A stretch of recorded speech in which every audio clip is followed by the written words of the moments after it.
Em 1994, o Brasil entrou em campo com o peso de estar há 24 anos sem levantar esse troféu.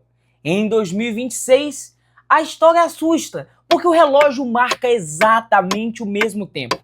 São 24 anos em que o Brasil não tem o privilégio de levantar a taça que mais vezes levantou na sua história. O Brasil é a seleção que mais conquistou troféus, mas não vem conseguindo nos últimos anos. E é por isso que eu vou te contar a história de 1994, porque naquele momento a seleção vivia um certo descrédito.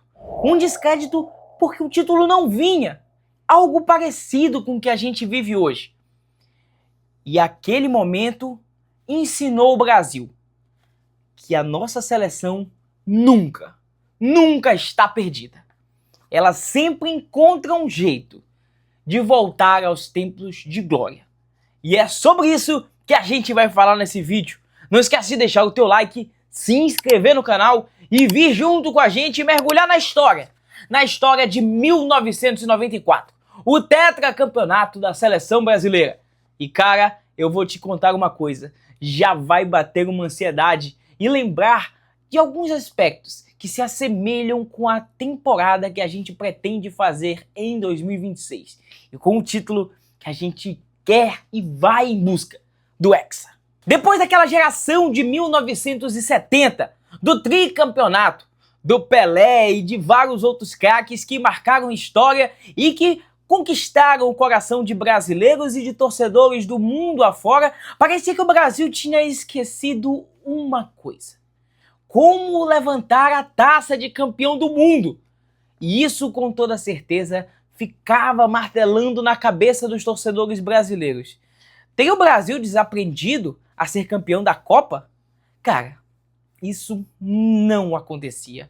O Brasil já estava há muito tempo sem levantar o troféu e aquela lembrança da seleção de 70 era o que de fato permeava da cabeça de todo brasileiro. Aquilo ali não se tornou mais um time, era um símbolo de perfeição, de lembrar: nossa, aquela seleção conquistava o título, aquela seleção jogava, aquela seleção ia em busca do título.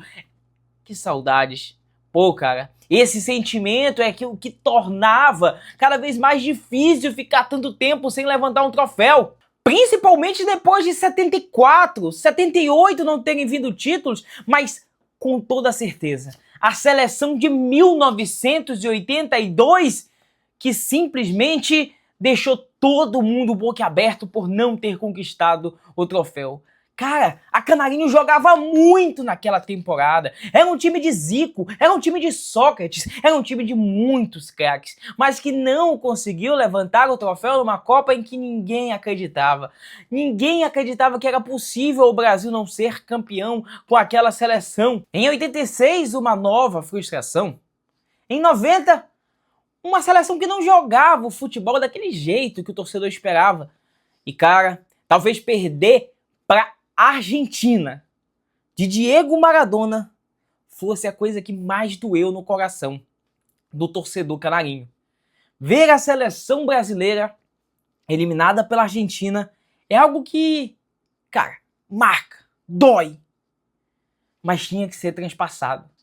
Tinha que ter acontecido para que em 94 a gente tivesse um outro destino. Talvez em 94 o sentimento não era aquele de que a seleção brasileira ia jogar bonito. Talvez não era isso que o torcedor queria. Talvez não era isso que o torcedor queria. O torcedor só queria a vitória, o resultado, o título. Voltar a gritar: é campeão. Cara, eu falo assim, já parece que eu tô falando de agora, né? Parece que eu tô falando dessa temporada, desse ano.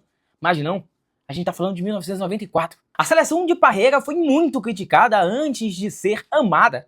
Bom, a gente lembra dos logos. Mas antes de tudo acontecer, e do título vir, e de tudo lembrar um tetracampeonato, veio muitas críticas, veio muita confusão. E era uma seleção que tinha que ser cascuda para entender que o povo brasileiro, de certa forma, tinha razão. A gente estava muito tempo sem ganhar. E o futebol era um futebol que não encantava totalmente o povo. Mas o futebol da seleção de 94 tinha que ser pragmático. E ele foi. Mas se existia dúvida em relação ao coletivo, uma certeza pairava no ar quando se tratava de seleção brasileira. Romário. Aquele cara baixinho, mas que todo mundo sabia que se a bola chegasse nos pés dele, meus amigos, ela tinha um destino certo. Era o fundo das redes. Era lá que ela ia ficar. E justamente por isso que essa confiança pairava no ar. E era justamente por isso que aquela pulga atrás da orelha de dizer: nossa, o Brasil vai ser campeão, existia. Existia porque se confiava no talento de Romário.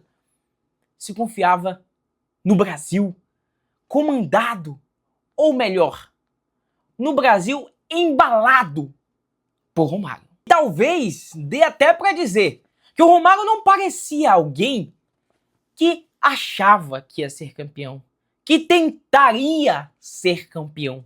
Não. O espírito de Romário, e talvez eu possa dizer assim, a sua personalidade era de alguém que de certa forma sabia que seria campeão. E eu acho que isso, inclusive, é um ponto muito importante que o Brasil precisa. Alguém assim, que vá e vença. E era basicamente assim que o Romário se portava. O Brasil tinha esperança nele. E ele sabia que ele era capaz. Ao lado dele, Bebeto. Simplesmente a dupla que o Brasil precisava. Dois caras que passaram a se entender pelo olhar, pelo pensamento. Cara, essa dupla era simplesmente a dupla que embalou a seleção brasileira naquela Copa do Mundo de 94. Eles tinham muito talento, mas também muita dedicação. Enquanto Romário era a explosão, o Bebeto era o equilíbrio. Enquanto um decidia, o outro sustentava. E aquela dupla ficou muito conhecida. Na fase de grupos, Rússia, vitória brasileira. Camarões, vitória brasileira. E Suécia, um empate em 1-1. Brasil classificado e na próxima fase de uma Copa do Mundo em que a seleção brasileira já começava a mostrar como ia funcionar. Chegou às oitavas de final e o Brasil venceria a equipe dos Estados Unidos. O placar? Um placar magro, era o que necessitava, era o que precisava. 1 para o Brasil, 0 para a equipe dos Estados Unidos. O gol, claro, de Bebeto, o parceiro de Romário naquela seleção. 1-0 Brasil e avançamos para as quartas de final. E meu amigo, nas quartas de final, o adversário era nada mais, nada menos. Uma seleção cascuda, hein? A seleção da Holanda. E aí, pra coisa funcionar mesmo, teve que vir a dupla, né? Romário e Bebeto, ambos marcaram gols. E também o Branco completou os gols da seleção brasileira. Foi um placar difícil, tá? Não foi 3-0 não, foi 3-2. Esse foi o placar do confronto entre a seleção brasileira e a seleção da Holanda.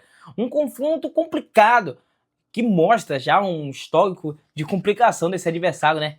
Quem lembra de 2010, quando a seleção da Holanda acabou eliminando a seleção brasileira na fase de quartas de final? Meus amigos, sabe aquela Suécia que o Brasil empatou lá na fase de grupos? Pois é, ela voltaria a enfrentar a seleção brasileira já na fase de semifinais. Na seleção de 1994, o Brasil teria uma dificuldade, mas com o gol de Romário, avançou, passou para a grande decisão. Chegaríamos à disputa do título, à disputa do tetracampeonato. E cara, diante de quem? Diante da seleção italiana, que também tinha muitos títulos, cara. E ó, eu posso te garantir, não foi fácil, como diria o Veloso. Num jogo difícil, num jogo complicado, a grande decisão terminaria empatada. Pelo placar de 0-0, as redes teimaram em não balançar. Tivemos um placar completamente em branco, o que levaria, meus caros, a uma decisão por pênaltis. A uma decisão que pela primeira vez nas histórias da Copa do Mundo da FIFA terminaria na marca da cal, terminariam numa decisão de pênaltis. E aí, o Brasil tinha que ter sangue frio. E a seleção brasileira teve. A vitória foi por 3-2. Mas o mais marcante, o lance que todo mundo lembra, foi a perda de pênalti de um cara que jogava bem, o Baggio. Aquele chute, aquela finalização, aquele lance isolado. Aquilo ali era mais do que um pênalti. Aquilo ali era a coroação de um resultado da seleção brasileira que foi muito, muito difícil. Um título que talvez não fosse o mais provável de todos, mas que aconteceu do jeito como tinha que acontecer. Pra gente ouvir aquele é tetra do Galvão. Meus amigos. Ai, ai, como eu quero que a história se repita em 2026. Como eu quero que esse hexa seja gritado e ecoado. Enfim, o povo brasileiro merece isso. A gente merece voltar a ver a seleção brasileira ser campeã. E, cara, quem será o nome da vez? Vinícius Júnior? Endrick? Cara, papo reto, eu confio, eu acredito. No dia que eu entrar numa Copa do Mundo pra assistir essa competição e não acreditar no título da seleção brasileira, cara, pode acabar o meu canal, pode acabar tudo que eu falo de futebol. Torcer pela seleção brasileira é acreditar até nos anos mais difíceis. E é isso que a gente vai fazer. E ó, não esquece de deixar teu like. Se tu curtiu, se tu assistiu o vídeo até aqui, tenho certeza que tu te interessou por esse tema. E ó, vai ter muita coisa legal até a Copa do Mundo. Vem com a gente, vem acompanhar esse torneio. E eu tenho certeza que você vai curtir. Hypa também esse vídeo, tá? Tamo junto.